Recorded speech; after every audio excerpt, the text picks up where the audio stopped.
ಸತ್ತ ಮೇಲೆ ಮೌನವಾಗಿ ಇರುವುದು ಇದ್ದೇ ಇದೆ. ಹಿಂದೆ ಜನರ ಬಟ್ಟೆಗಳು ಕೊಳೆಯಾಗಿರುತ್ತಿದ್ದವು, ಆದರೆ ಮನಸ್ಸು ಸ್ವಚ್ಛವಾಗಿರುತ್ತಿತ್ತು. ಈಗ ಜನರ ಬಟ್ಟೆಗಳು ಸ್ವಚ್ಛವಾಗಿವೆ, ಆದರೆ ಮನಸ್ಸು ಕೊಳೆಯಾಗಿವೆ. ತನ್ನೊಳಗಿರುವ ನೆಮ್ಮದಿಯನ್ನು ಕಡೆಗಣಿಸಿ ಪ್ರಪಂಚದಲ್ಲಿರುವ ಸಾಸಿವೆ ಕಾಳಷ್ಟು ಸುಖಕ್ಕೋಸ್ಕರ ಬೆಟ್ಟದಷ್ಟು ನೋವು ಪಡುವ ಏಕೈಕ ಜೀವಿ ಅಂದ್ರೆ ಅದು ಮನುಷ್ಯ ಮಾತ್ರ. ಪೆಟ್ಟು ತಿಂದಿದ್ದಕ್ಕೆ ಕಲ್ಲು ವಿಗ್ರಹವಾಯಿತು, ಆದರೆ ಪೆಟ್ಟು ಕೊಟ್ಟ ಸುತ್ತಿಗೆಯಾಗಿ ಉಳಿಯಿತು. ಹಾಗೆ ನೋವು ಕೊಡುವವರು ಹಾಗೆ ಉಳಿಯುತ್ತಾರೆ, ನೋವನ್ನು ಉಂಡವರು ಜ್ಞಾನಿಯಾಗ್ತಾರೆ. ಸೌಂದರ್ಯವು ಕಣ್ಣುಗಳನ್ನು ಆಕರ್ಷಿಸುತ್ತದೆ, ಆದರೆ ವ್ಯಕ್ತಿತ್ವವು ಹೃದಯವನ್ನು ಸೆರೆ ಹಿಡಿಯುತ್ತದೆ. 10 ಸಲ ಹೃದಯ ಘಾಸಿ ಮಾಡಿದರೂ ಮತ್ತೆ ಮತ್ತೆ ಪ್ರೀತಿಸುವ ಜಗತ್ತಿನ ಏಕೈಕ ವ್ಯಕ್ತಿ ಅಂದ್ರೆ ಅದು ತಾಯಿ. ನಾವೆಲ್ಲ ವಿಷಯದಲ್ಲೂ ಎಲ್ಲ ಸಮಯದಲ್ಲೂ ವಾದ ಮಾಡಿ ಗೆಲ್ಲೋಕ್ಕಾಗೋದಿಲ್ಲ. ಕೆಲವು ಸಮಯದಲ್ಲಿ ಮೌನವಾಗಿ ಇದ್ದು ಬಿಡಬೇಕು. ಆ ಮೌನವೇ ನಮಗೆ ಜಯವನ್ನು ತಂದುಕೊಡ್ತದೆ.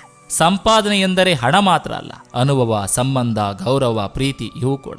ಬದುಕಿನ ಬಗ್ಗೆ ಆಳವಾಗಿ ಯೋಚಿಸಿ ಕರಾಳ ಮಾಡಿಕೊಳ್ಳುವ ಬದಲು ಬಂದದನ್ನು ಬಂದ ಹಾಗೆ ಸ್ವೀಕರಿಸಿ ನೋಡಿ. ಆಗ ಬದುಕೆ ನಿರಾಳ ಎಂದೇ